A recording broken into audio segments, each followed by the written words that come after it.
बहुत अच्छी अच्छी बातें भी करते हैं और पूरे देश की जनता को भ्रमित भी करते हैं।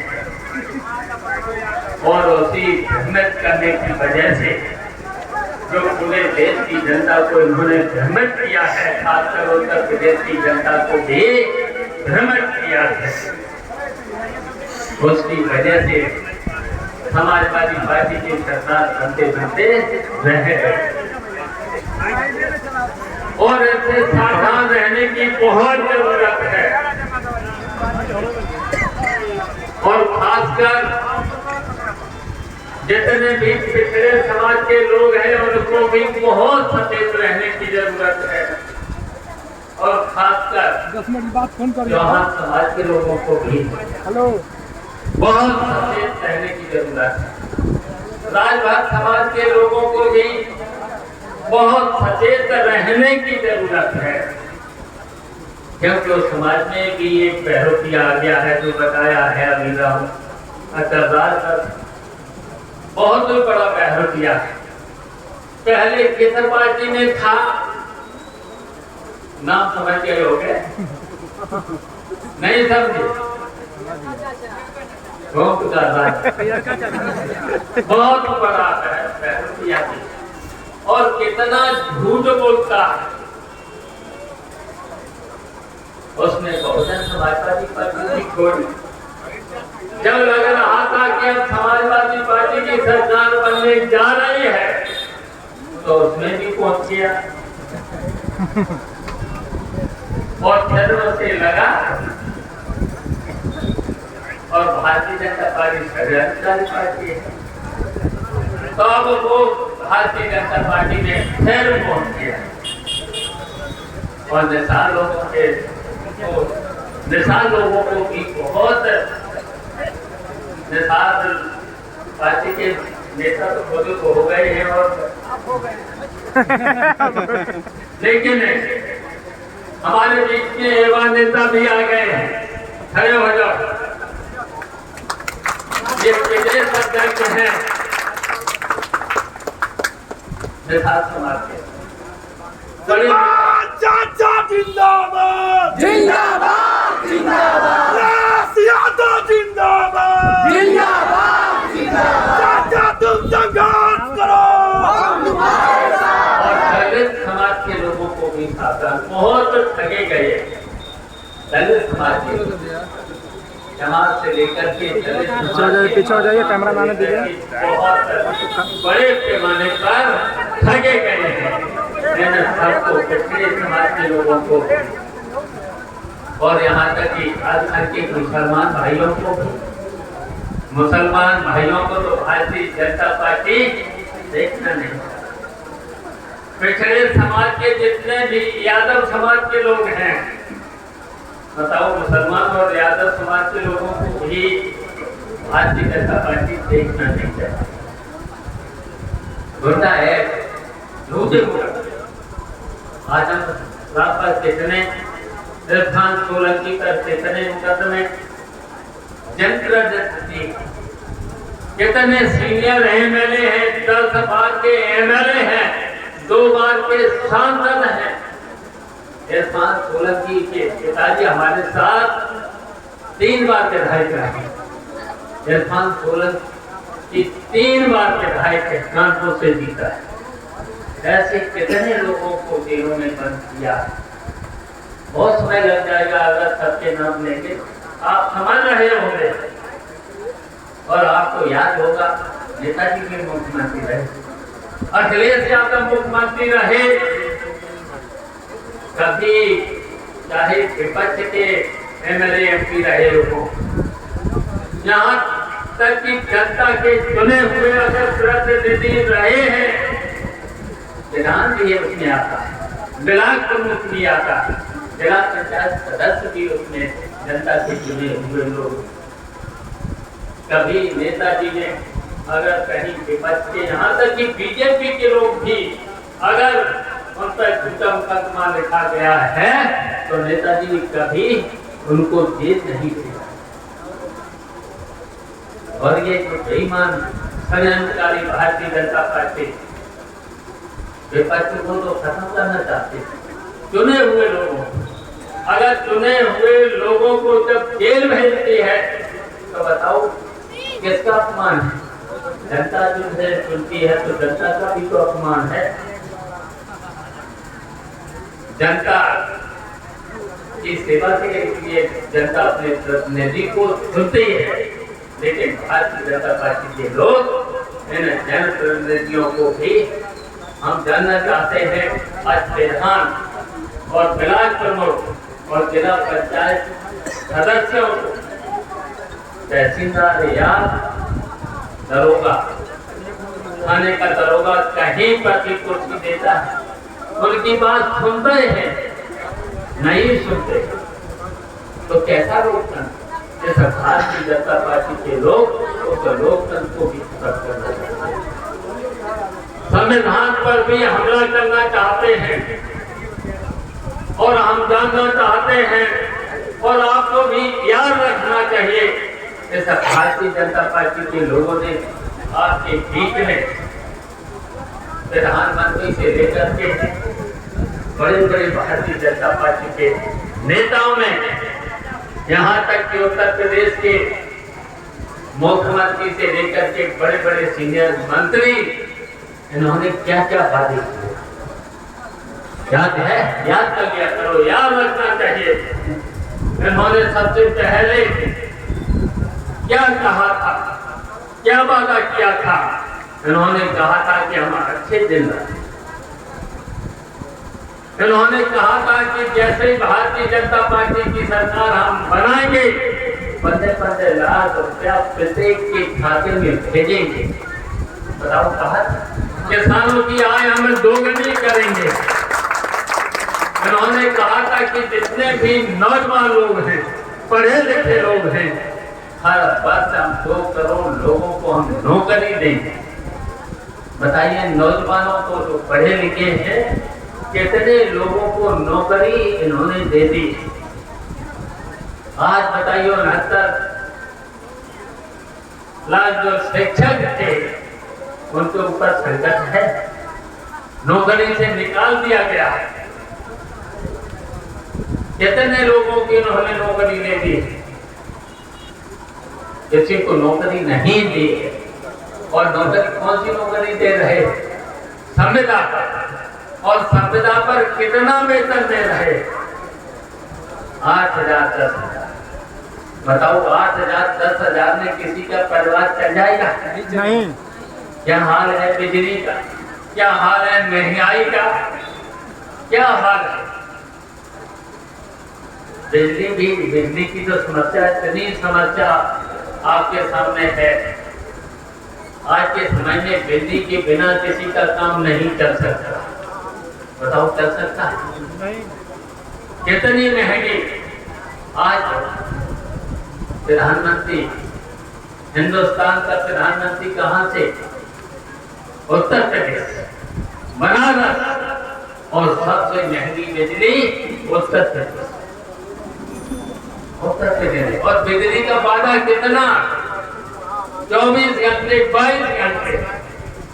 जिला मुख्यालय पर तो 24 घंटे हम बिजली देंगे, तहसील स्तर पर कहते हम 22 घंटे देंगे। और बिजली मंत्री कहाँ का है? मऊ और घोसी का। बताओ है?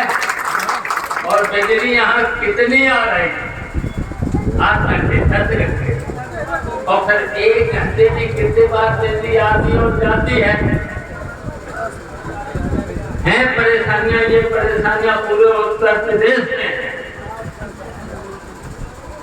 तो बताओ ये कितने झुके?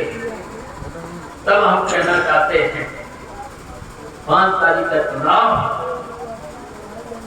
सुधाकर सिंह को जीतना बहुत जरूरी हो गया है।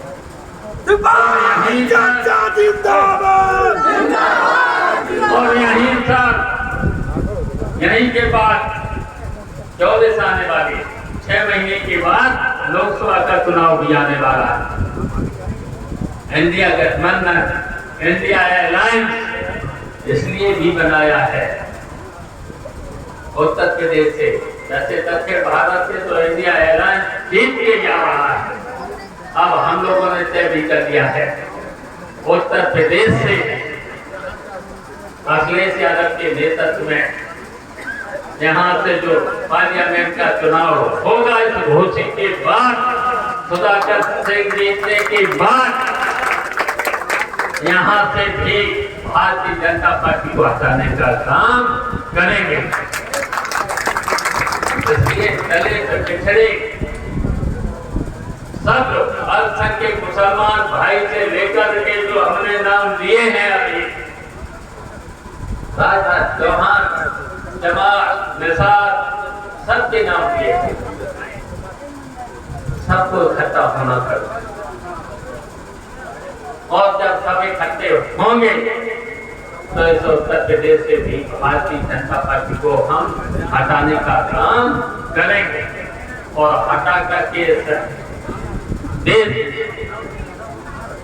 फिर ऐसे कानून थोड़ी बनाए। इन जैसे हम नौजवानों से भी कहना चाहते हैं,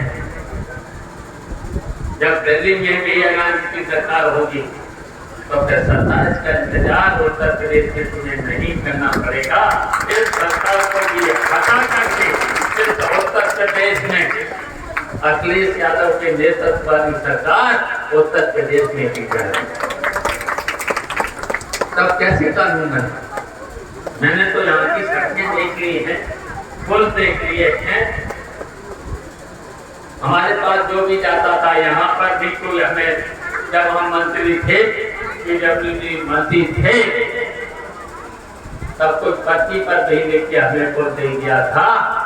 और इस मऊ जनपद में मैंने 13 पुल बनाने का काम किया। हम पूछना चाहते हैं 9 साल में और 7 साल के अंदर लगभग 7 साल होने जा रहे हैं उत्तर प्रदेश में भारतीय जनता पार्टी की सरकार। बताओ तो एक भी पुल बना, एक भी पीडब्ल्यूडी की सड़क बनी हो। हम जिस गांव में गए 2 दिन पहले, क्या हालत थी, क्या हालत थी। हम तो गए गांव गाड़ियों से गए, और जब उतर के जाते थे आपने तो देखे था, हम तो उतर के किसी के दरवाजे में गए, किसी के घर में गए, तो कीचड़ में हमारे कपड़े कितने लसे थे। ये हालत थी इस उत्तर प्रदेश के मऊ में घोषित थी, क्या हालत थी। इसलिए हम कहना चाहते हैं, फिर यहाँ का सुधाकर सिंह भी विकास करेंगे, और सुधाकर सिंह के साथ साथ हम आपको भरोसा दिलाते हैं, हम भी इस क्षेत्र का विकास करने का काम करेंगे। बिजली भी ऐसे थोड़े हैं, हम इसलिए कहना चाहते हैं 2003 से 7 तक हम भी देसी मंदी थी। हम पूछना चाहते हैं यहाँ के किसानों को, यहाँ के व्यापारियों को, यहाँ के मुसलमान भाइयों से हम पूछना चाहते हैं, किसी के खाते पड़ते, किसी के खिलाफ FIR होती थी, किसी के जुर्माना होता था, किसी पर यहाँ तक कि अगर कटिया भी डाल लेते थे तो कोई बोलता नहीं। कटिया भी डाल लेते तो कोई बोलता नहीं, जानते थे उनके पास साधन नहीं है। तब नेताजी ने आदेश दिया था, जिसका 2 कमरे का मकान है, जिसके पास झोपड़ी, तो उसको 2 बल्ब और 2 पंखे फ्री जला दिए। ये क्या है? मुख्यमंत्री थे तब नहरों का पानी फ्री, सरकारी ट्यूबवेल का पानी फ्री। और हम बुनकर भाइयों से को भी बताना चाहते हैं, बुनकर भाइयों को बताना चाहते हैं, उनकी बिजली 72 रुपए, 1 महीना में एक लूम पर 72 रुपए, केवल 72। अब इन बेईमान को पूछिए, 7 साल होने जा रहे। वादा तो उन्होंने एक बार किया था, कुछ कम कर के हम देंगे, 2 लाख 3 लाख का कहा था। अब कितना बिल आ रहा उसका? 4 लाख रुपए महीना। बताओ तो कंप्यूटर के पास 4 लाख रुपए जैसे लोग चला ले, सारे के सारे उनके भाइयों के लोग बंद। ये क्या कर रहे हैं? ये किसको फायदा पहुंचा रहे हैं? केवल बड़े बड़े पूंजीपति, और वो भी पूंजीपति कहाँ के? गुजरात के ही तो दो, मोदी और अमित शाह साहब कहाँ के? गुजरात। और पूंजीपति कहाँ के? गुजरात के बड़े बड़े पूंजीपति। उन्हीं का सब काम ठेका से लेकर के सब काम, जितनी भी संस्थाएं, फायदे की संस्थाएं हैं, सब वही। तो ये हालत है देश की। इसलिए मैंने कहा है, हम तो रहेंगे 5 तारीख तक चुनाव है, तो 3 तक तो पक्के ही रहना, 3 तक पक्के ही रहना। एक दिन के लिए केवल जाएंगे, एक दिन के बाद डरना नहीं। सभी से हम कहना चाहते हैं, डरना नहीं। खुद अधिकारी बनाने की कोशिश करेंगे सरकार के सारे। डरना नहीं, डरने की जरूरत नहीं। शिवपाल चाचा जिंदाबाद।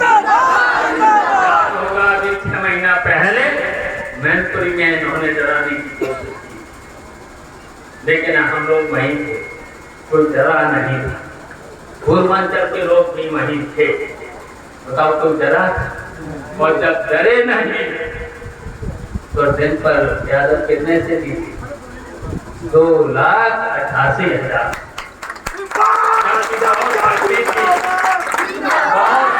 उनका प्रयास था 7% से ऊपर वोट न पड़े, उनका प्रयास था।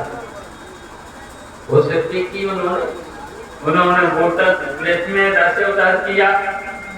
अगर नहीं किया होता तो पेपर कितने थी? 5 लाख। लेकिन तब भी 2,88,000 से जीते। तो वोटर लिस्ट भी देखना, हम सभी बूथ भाइयों से कहेंगे, और आज से सभी लोगों से हम कहेंगे, गांव-गांव निकल पड़ना, बूथ पर निकल पड़ना, घर-घर वोट मांग लेना, समझा लेना, सबको समझा लेना, और डरने की अब जरूरत नहीं है। और हम तो आपसे कहेंगे, एक बार सरकार तो बना लो, तब भारतीय जनता पार्टी के लोगों को हम सिखाएंगे, तब उनको सिखाने का काम करेंगे, तब उनको सिखाने का काम करेंगे। तुमने क्या कर रहे हो उत्तर प्रदेश की जनता के, सब सिखाने का काम करेंगे। वैसे तो हम जानते हैं कि डरपोक भी बहुत है, बहादुर नहीं है, मीठी मीठी भाषा बोलते हैं, लेकिन डरपोक भी क्यों? जब हम लोग निकलेंगे, एक होकर के इतने लोग निकलेंगे, तो सरकार तो बनाओ। एक बार सरकार बनाओ, फिर इन्हें बताएंगे। अभी तक हम लोगों ने तो किसी के साथ मरने की भावना से काम नहीं किया है, लेकिन आप जरूर बताएंगे। नोट कर लेना डायरी पर, जो अधिकारी रिश्ते लेता हो उसके नोट कर लेना। हमने तो ये किया था जब हम सरकार में थे और मंत्री थे, अगर कोई अधिकारी पैसा लेता था और हम तक शिकायतें आ जाती थी, तो उसकी पैसे वापस कराने का काम करते थे। और आपकी जब नोट कर लेना, जिन अधिकारियों ने, कर्मचारियों ने अगर आपसे रिश्वत ली है, तो मैं ब्याज के वापस और उस अधिकारियों के खिलाफ कार्रवाई। और जिन्होंने ये भी नोट कर लेना, जिन अधिकारियों ने झूठे मुकदमों में जेल भेजा है और रिश्वत ली है, रिश्वत भी ले रहे, झूठे मुकदमा और रिश्वत भी ले रहे, उनके नाम नोट कर लेना है और जेल भेजा है उन अधिकारियों के खिलाफ। जैसे भी बातें तो अधिकारियों के खिलाफ और जांच करके कार्रवाई करने का काम, और तुम्हारे जो रिश्वत लिए है वो मैं ब्याज के वापस कराने का शिवपाल चाचा जिंदाबाद। शिवपाल चाचा जिंदाबाद। इसलिए नौजवान छात्रों, आपको भी हम कहना चाहते हैं, ऐसा भी कानून बनाने का काम करेंगे, ऐसा भी कानून बनेगा। इन्होंने तो झूठा वादा किया था। अब की बार जो पढ़े लिखे लड़के हैं, हर परिवार में एक बेटे को और बेटी को सरकारी नौकरी देने का कानून बनाने का काम करें। कम से कम हर परिवार में एक बेटे और बेटी को सरकारी नौकरी मिले, ऐसा काम बनाने का।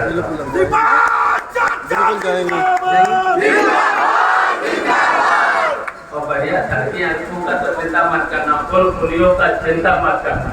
अगर आप कागज पर लिख के दे दे और अगर कोई सताए और सताए अगर रिश्वत मांगे वो भी नोट करते हैं।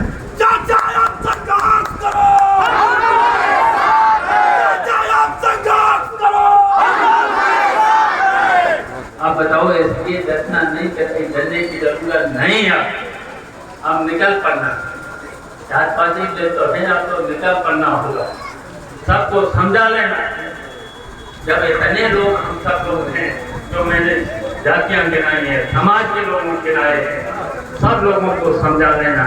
जितने लोग गरीबी में फंसे हुए हैं, चिंता मत करना, उन 90 लोगों की समस्याओं को समाधान करने का काम करेंगे। इसलिए निकल पड़ना और 5 तारीख को साइकिल का इतना बटन दबाना, इन बेईमानों की जमानत जब्त हो।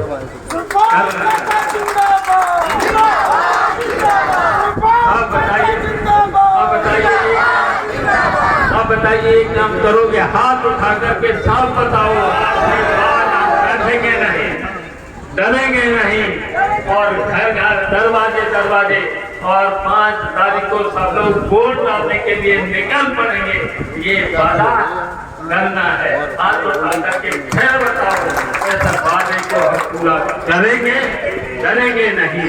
और सबके सब साइकिल का बटन दबा करके सुधाकर सिंह को जिताना है। जय हिंद, जय हिंद।